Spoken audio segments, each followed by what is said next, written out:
So Yeah. I'm in the I need to process of it update my now. picture. One of them. I have now gotten mulch put down in the front flower bed.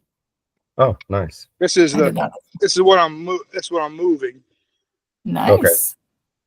and then that's what I'm moving it to over there. All right. So there's a little bit. I don't know if you can see it or not, but there's a little bit of the sapotrophic fungi. Mm. It's a little wetter than I want, but the rain caught me yesterday. I didn't get it covered, so that's fine. Okay. I'm moving it today though, so that's good. Yeah. But there's a lot of fungi. I mean, big like there's some pieces in there almost as big as my baby finger. That's growing like a white tubular. I don't think that's fungi. What do you think it is? It's probably actinobacteria on your straw. This is mushy though. It's solid and mushy. It's really not. See if I can find a piece. Because fungi, they don't get that big, and if they do, then you're talking about years worth of growth. Okay. Yeah, maybe it's something that was left over from something I put in there. Here's a piece over here. I don't know if you see it or not. Let's see. Where's the camera at here? That's not bacteria. That's a growth of some sort. Maybe that's a stem from. That's a stem from a mushroom. It could be. Okay. So. It's real soft, real mushy. Yeah. That could be a stem from a mushroom, but it's definitely not fungal hyphae. If you had fungal hyphae that thick, you'd have scientists and everybody else run into your property. Fungal hyphae would be like a little stringy. Yeah. Like spaghetti, right? No, more like spiderweb. Spiderweb. Okay. Yeah. No, I don't have any of that. Oh, okay. Yeah. But I had all those inky caps, growing. Yep. And so I'm thinking that's where they're growing from. That was their main stem. Yeah, for sure. I think the inky caps, the heads will go away and then the stems will be left over. So that probably for sure is the stem, especially with their temperatures right now and all the moisture that you're getting. Yeah, perfect for fungi, for the mushroom, the fruiting bodies of the mushroom to show up. So almost had the pool put together yesterday and the rain came in and half filled it up. Now I can't even get the wrinkles out of it. No, well, I mean, you can pump it out and try to get the wrinkles out. But there's the pool operation over there. I don't know if you can see it in the background. Yeah. We're still trying to regrow some of the grass where we had our pool that we took down a few years ago. A few years ago, and this grass still hasn't come back yet? Well, it started to, but some white grubs that are like an inch long are in that area. So I've got to figure out what to do to kind of get rid of them. I'm pretty sure that's why, because it had started to fill in pretty well. And then this season, the grass is dying. And if I go to pull it, and I just get huge amounts coming out just with almost no effort. Nematodes are my favorite. Yeah. I just added that to the Q&As at the end, so we'll jump. We'll answer your question since you brought that up. I forgot to go in and put my question. No worries. Although one of them, the garden, I'm pretty sure I know. I just need to either leave them there for the bugs or my broccoli and my cauliflower plants. The leaves are more holy with little holes than they are leaf. It's not healthy, so it's getting attacked by pests. And then depending on where you live, it might be too hot. Yeah, I mean, broccoli and cabbage during the summertime. Usually those are cool weather crops, so those are like early spring, late fall. Yeah, I think I jumped the gun on some of the stuff I got planted. Yeah. But it's my first year really doing vegetables. Oh, okay. Last year I only had herbs in the front in-garden bed, and then I called it the Great Garden Expansion. I got two 4x8 beds, raised beds for the backyard. Okay. And so learning lots. Yeah. It's definitely a process for sure. And I've gotten a lot out of it, just considering it's my first year really doing the vegetables and stuff. So. Yeah. Well, that's good. Hopefully we can help you progress those things along. So I've got some holes in my leaves as well, but I just prune those out. Usually it's not like overtaking the whole garden. There's just like some like Yeah. mainly toward the bottom of the plant. Yeah, That's stuff I just those prune two out. plants. What was It's that? just it's just the two plants, the broccoli and the cauliflower. They're not attacking really. I mean, there's occasional holes in the sweet potato vines, but that's it. Okay. Yeah, well, let's talk about that now. Why not? We'll catch up on the other stuff. We'll do it out of order today. So let's talk about why your plants are getting attacked. Well, one, like we already talked about, could be that they're being grown out of season. So it could be too warm for those guys. So it doesn't matter what you do to the soil. If the conditions aren't right for that plant and it doesn't like it, it's going to be not as healthy as possible. Yeah. One of the crazy things that Jim can probably show you is for your brassicas, which are your cabbage, cauliflowers, those kinds of types of things. You do need actinobacteria in the soil. That's the one group of plants that like actinobacteria. So they like those facultative anaerobes kind of in that environment. So usually that means that the area is probably a little more wet than it should be. So that's what that's for the brassicas specifically. And a little bit of science behind that is if your plant doesn't get enough nutrients from the soil, it never gets the ability to be able to get to those secondary metabolites, which are basically like there's levels of how healthy your plant is. So your first one is where your plant's like, I can grow roots, I can grow stems, I can grow leaves. Okay, that's my first level. When I get to level 2, I'm like, okay, now how do I improve on this? Now I can make things bigger, or I can just make things better. And then when it makes things better, what it's doing is it's creating more thicker skin, I guess you can say, so that pests really don't like it anymore. They can't bite through it. But they also create different medicinal properties, I guess you can say. If Mary Heather was here, she would like that. But more properties inside of the plant that help it to be stronger. So one of those things would be smell. So if you have got flowers that don't really smell, then it would help produce that. It would produce more colors, more vibrant colors, better growth. And then the pest and disease resistance is where it grows that outer shell that makes it more tough, makes it harder to digest by pests. So Dr. Dykstra in the classroom, in the organic cell, no, it's under the pest section.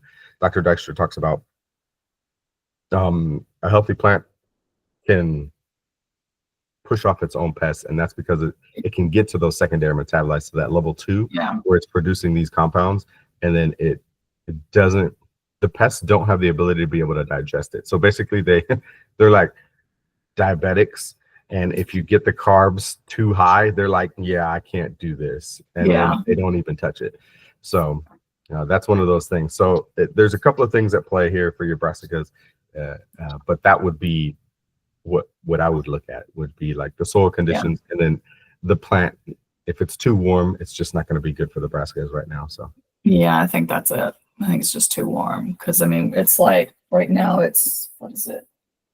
It's getting close to 90 outside already. So it wrong season, wrong time of year, right, for those. And I hate it because the Farmer's Almanac will be like, it's great, plant it, and I'm just like, I'm looking at it and I'm like, I'm not planting that until later. Like, that's not going to happen. So the Farmer's Almanac, their garden planner. What's that? Their online garden planner. Oh yeah, Have you ever looked at it? It is awesome. Yeah. There's another one, Seed Time, I think people are using in the community. They said they really like that one. It's free. Seed Time? I think that's what it was. Yeah. Jim, is that what it was called? Was it called Seed Time? I think KC was posting about that. Yeah, it's seedtime.us, I think it is.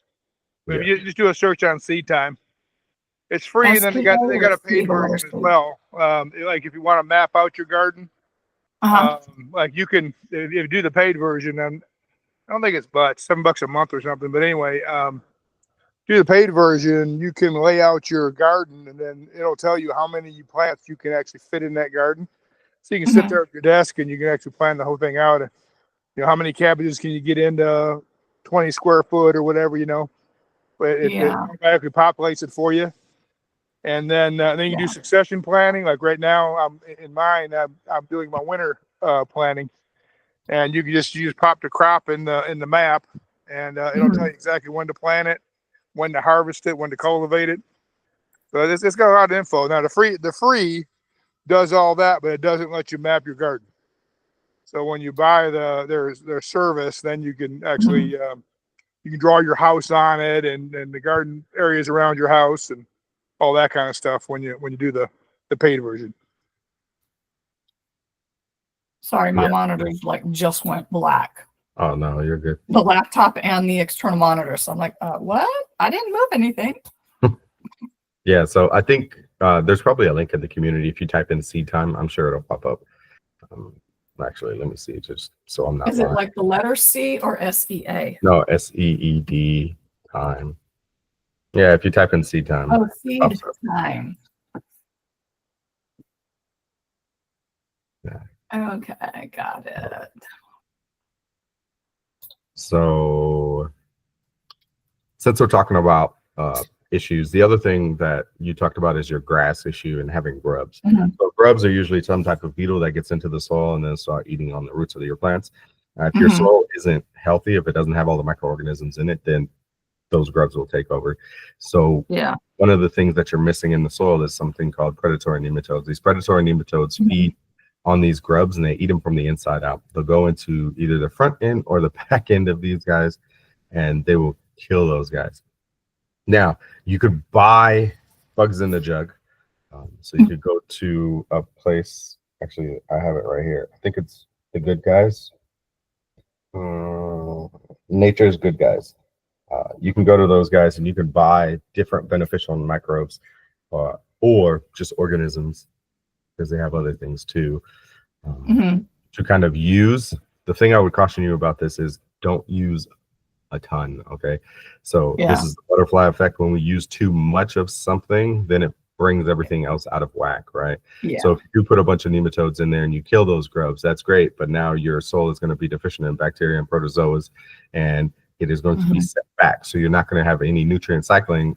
If you do have grass, that grass is probably going to die back because it doesn't have access to any nutrients anymore. So there's a balance here. One thing I do recommend is that if you can get some extract, put some extract out there, and that will have your hopefully have some predatory nematodes in that extract. And then you're also getting the balance of everything else. So you're also getting bacteria and you're getting protozoa and different humic acids and stuff like that. So that helps out that process. Now we can get super specific about that, but that's for a Legends call probably, where we dive into like how we can actually do all of these things.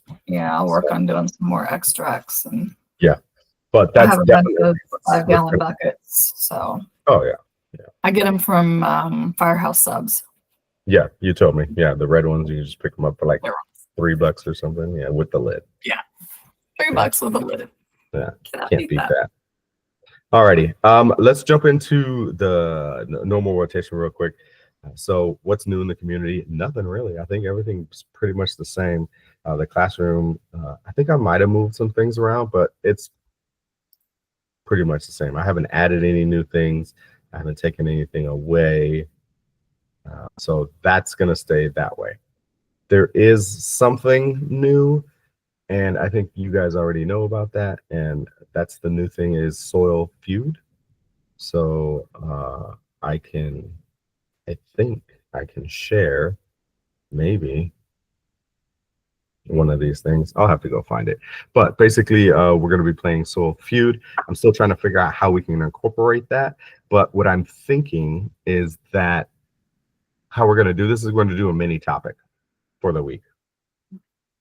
And then you guys get to watch the video or read the PDF. I'm not sure how we're going to do that just yet. But once that's created, once that information goes out, you guys have time to kind of look that over, study it per se for a little bit. And then what we're going to do is we'll team up and we'll do the Family Feud thing. So we'll have two teams and they'll go head to head to try to answer. It's not many. I think it's like 9 questions total in the entire game. So it's not a lot. The videos won't be that long, or the content's not going to be that long. I think we'll try to keep it less than 5 minutes, so it's something that you can guys easily digest and then maybe watch multiple times just in case, right? So that's going to be that. Oh, that's not what I wanted to do. All right. So now what I'm going to do is show you guys a little bit of how this is going to look. Entire screen. Yeah, we'll do the entire screen. So let's see if this works. I clicked it.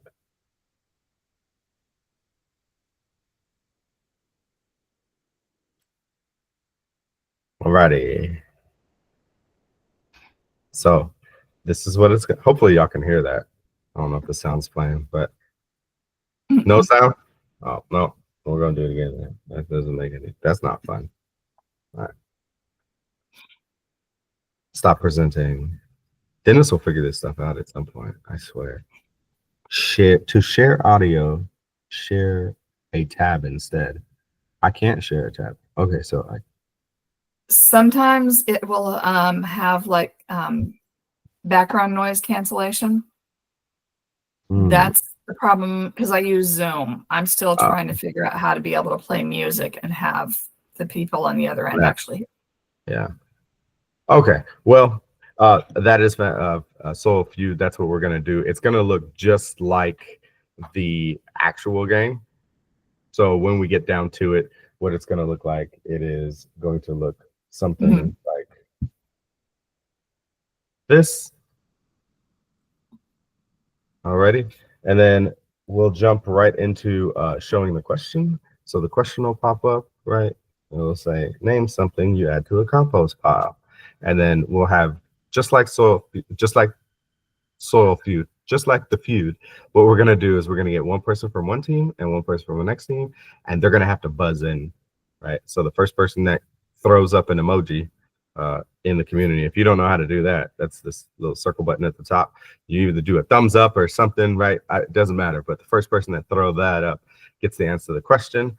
And then if you get the question right, or whatever it is, if it pops up. So in this case, we'll do a little example. Betsy, what's something you add to a compost pile? Leaves. Okay. Now I got to figure out how I can look at this. Nope. Nope.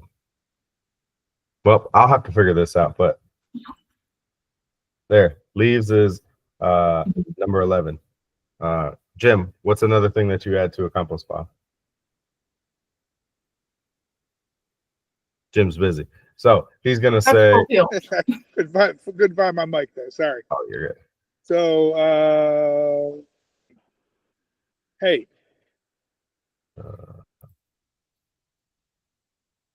I don't have hey on there. So in this case, Jim would lose. Betsy would win because she's on the board, and then we would go. Leaves twice. Yeah, I know. This is just an example. I still got to tweak it and add the right questions in there. But this is basically how it'll go. If you get the answer wrong, then you'll get a nice big fat red X, right? And your team gets 3 chances. If they lose, then the other team gets a chance to redeem it. So there's still a little bit of figuring out on the back end that I have to do, but that's fine. We'll figure it out. It'll be all right. So cool. But I think that's what we're going to do. What's going to happen is we'll get a topic, probably from the classroom. We'll do a little video on that or a little PDF. You guys can read it for the week, and then we'll jump into teams, and then it'll be like a little learning session. Let's see who can get all the answers right. So that's kind of what's new. That's also kind of what's up and coming. Soil Wars is also coming on the 4th. So Soil Wars starts on Monday. We'll have 2 more Q&As. I think we have one tomorrow and we have one on Sunday. So if you're not sure about that, check that out. Also, if you're not at level 3, you got to be at level 3 in order to play. So make sure you level up. And if you want your friends to join, get them to join and level up as quick as possible. I think we got somebody to get to like level 4 in like less than 8 hours. So definitely possible, doable. You just throw them out there and we will get them leveled up. Additionally, it's the end of the month. So that means we're going to look at the leaderboard, because today is the last day to see who can jump into the top 3. I just accidentally hit the wrong button. Whoops. There we go. Let's see. So who do we have on the leaderboard? For 30-day. Oh, why is it doing that? All right. Looks like we have Jim at the top. We've got Julie and Mary Heather. Doesn't look like anybody else is going to be jumping into the top 3. Not, at least not in the next 12 hours, unless they do something crazy. Yeah, I'm down at 8. Are you? Oh, yeah. So doesn't look like anything crazy is going to happen. But remember, that is for this month. The next soil games start tomorrow. So that means that these people are probably going to be in the running. So I know Patrick has been doing quite a bit in the community. Betsy, you too. Tamara has been doing the same thing. So we'll see who ends up at the top next month. So that's what we're looking at on the leaderboard. So that's for Soil Games if you guys want to play that. Remember, that's different from Soil Wars. Soil Wars is a 14-day challenge. Soil Games goes through the entire month, and it's just about how many points you can rack up, which just means how much can you engage in the community. Yeah. So that's what we have there. And then usually we go into our topics or Q&As. We already answered a couple of them. But other ones that I'd like to add to is Renee said something about tomatoes in the community. She said that they weren't turning green and some of the stuff wasn't ripening, I believe it was. I probably should have put more information on here. Yeah, the tomatoes are getting pretty big, but nothing's turning yet. Zucchini's just started, no cucumbers yet, but flowers. So sometimes things are on their own timeline, and it just doesn't work that way. Tomatoes will actually ripen off the vine. So what that means is you can actually pluck it even when they're big, right? And pull them off in order to get them to ripen up. People do this because when it turns red, it attracts critters, birds, rats, mice, other things. So it's a good idea sometimes to pick up those things early so that you can actually eat them, so the other guys don't eat them. As far as some of the zucchinis and the cucumbers maybe having flowers and they're not blooming yet, it could just be seasonal, right? Sometimes plants need a little bit of more sun in order to be able to do these things. And then the other thing is, do we have pollinators? Right now, I know that in July, I don't have a lot of pollinators around. Doesn't matter that I have flowers and everything else, it's just hot. Those bees aren't going to fly as far because it's just too much, right? So not going to have a lot of pollinators around. And the pollinators I do have are moths, and I'm not a huge fan of moths because I don't know if it's going to be a hornworm that comes out of that moth, right? So this is the things. It comes back down to maybe you have to hand pollinate at this point, right? So maybe you get down there with a Q-tip, or you just rip the male flower from the female flower, and then you start going to town and pollinating your own plants. So sometimes these are the issues that we run into. Sometimes we can mitigate them, sometimes we can't. Sometimes Mother Nature does it on our own, and sometimes we have to help her out. So hopefully that answers your question, Renee. I know there's a bunch of people that were posting in there, but hopefully that was helpful if you're watching this later. And the other question that we had, which we already, no, we didn't talk about that. Jim, we're going to jump into your where did nutrients come from, because I think that's just kind of cool. But the next question we'll talk about is cold frame. Tracy asked about cold frame, and she's in the process. Actually, she constructed it and she already put it up. She put it on top of the soil, it looks like.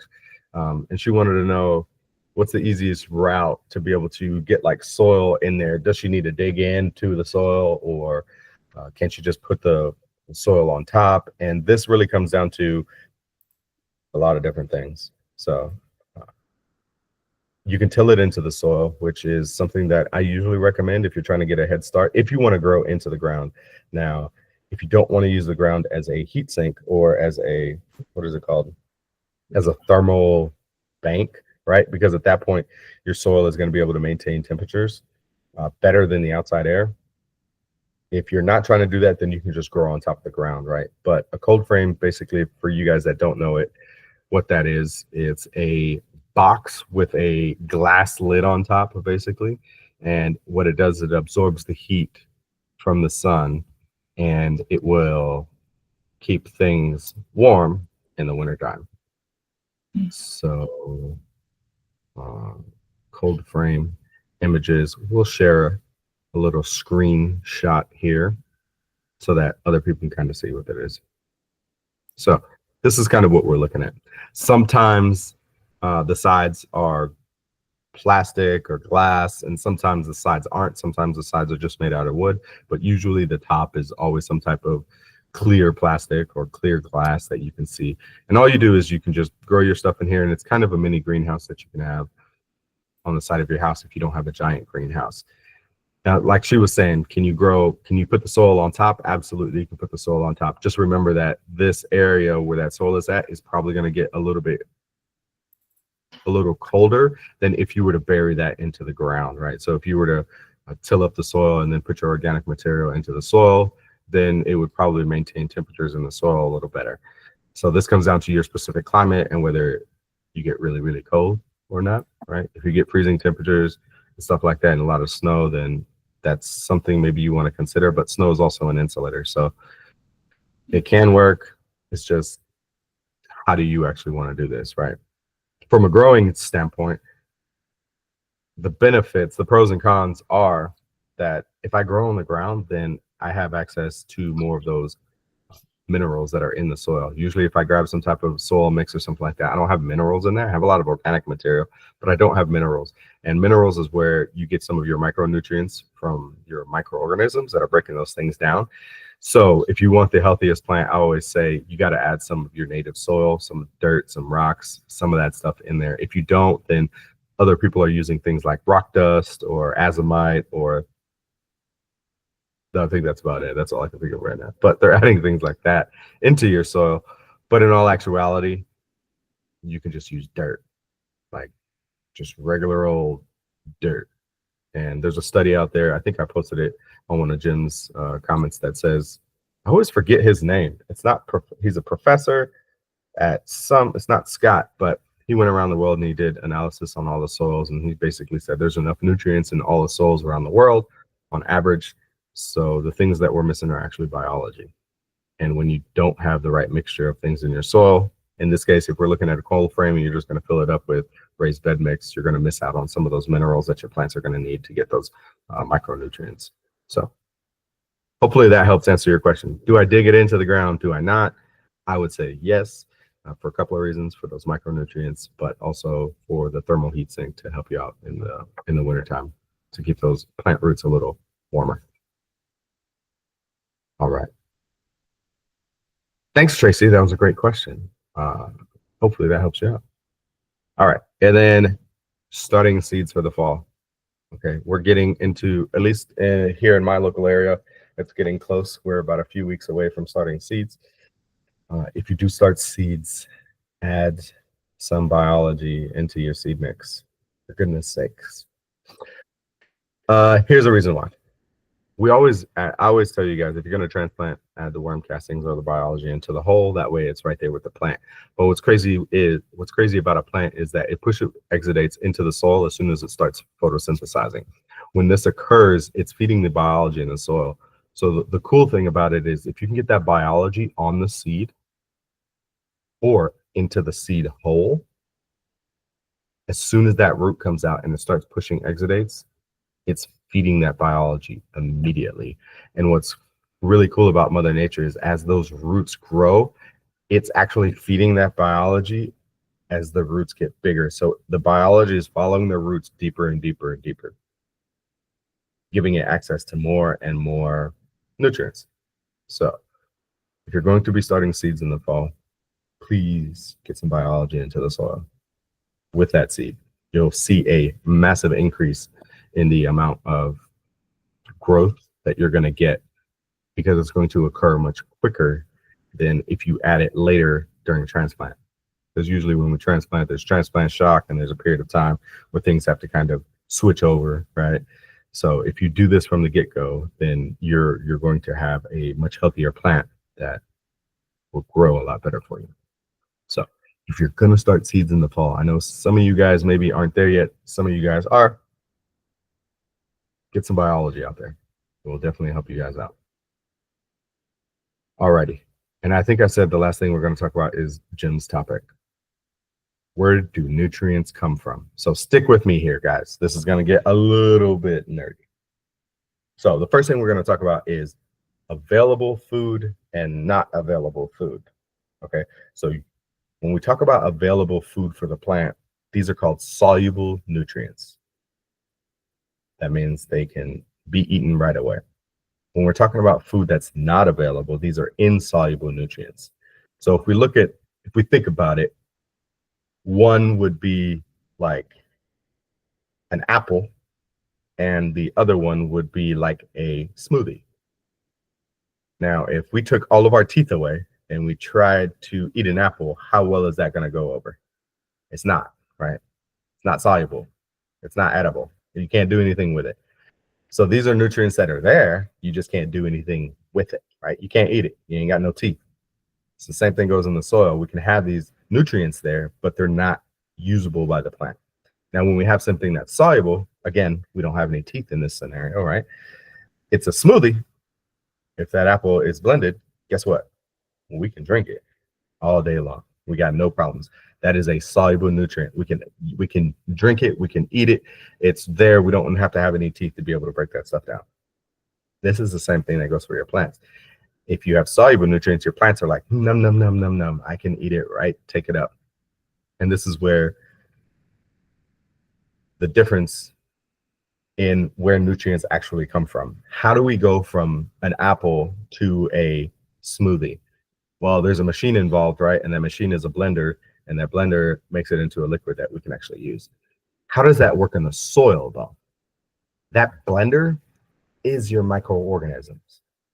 They have the ability to feed on organic material, which is your apple. And then they are the blender, which turn it into soluble nutrients for your plants so they can actually uptake it. Hopefully that makes sense. And this is how the nutrient cycle works in the soil. And it doesn't just work for organic material. It also works for inorganic material. So the difference between organic is anything that was living. Inorganic are things like rocks, pebbles, stones, sand, silt, clays. Microorganisms also break these things down to be able to get some of those micronutrients off of those, right? Bacteria create acids that eat away at stones and rocks, right? And that's the process. So how do we get, where do nutrients come from? That's where it comes from. It comes from organic material and inorganic material. Some of it's available, as in soluble, and some of it is insoluble or not available. So that's just a little bit of insight of the massive conversation that Jim had with a couple of us in the community about where nutrients come from and how that cycle and that system kind of work. We dove a little bit deeper into like the carbon cycle and how that system kind of works, but that's how the system works, and that's where nutrients actually come from. And this is why having biology in the soil is so important. Sweet. That's it, guys. I'm out of air. I'm out of questions. So unless you guys have other questions, we'll call it a wrap. So I know I already answered Betsy's questions. Jim, did you have any questions today? I know he's... No, I think you covered it pretty well. All righty. Hope he's back on camera. One day I'll get my beard looking like yours. Maybe one day. It's still... You need to get me one of those combs you got, so I can comb it with it. Yeah. Mine are over there, but yeah. So buy me a bone comb. You ever seen those? Yeah, actually, Yeah, those are pretty cool. Old school, but yeah, that's all I really have for you guys today. Hopefully those answers your questions, some of your questions, and by all means, please drop anything else you have in the community. I'm happy to help where I can, and I will see you guys. Yeah. Around the community. I got a couple other calls coming on this week, but you guys already been to Soil Wars. You already know what's up with that. So Back to the compost pile. Yeah. Go turn that pile. Let's see what the temperatures look like. Yeah. Y'all have a good day. All right, you too. Bye.